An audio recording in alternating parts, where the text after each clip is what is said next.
जय श्रीराम।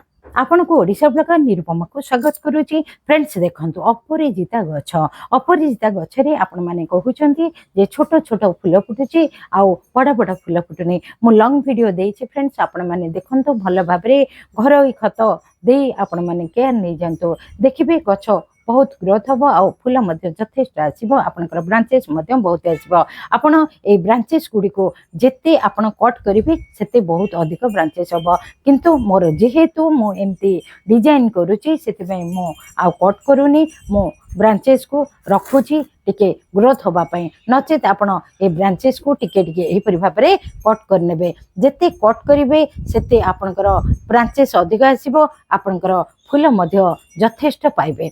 आपण गोटे 15 दिन को थरे टिके स्प्रे मध्य करनियंतु।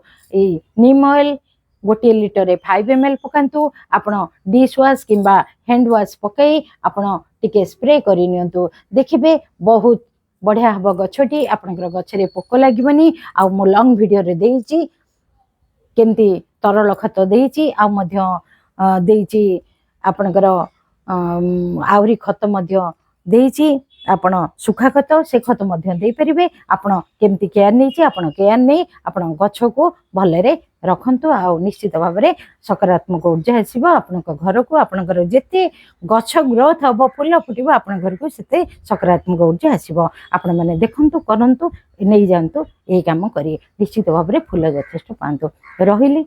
जय श्री राम।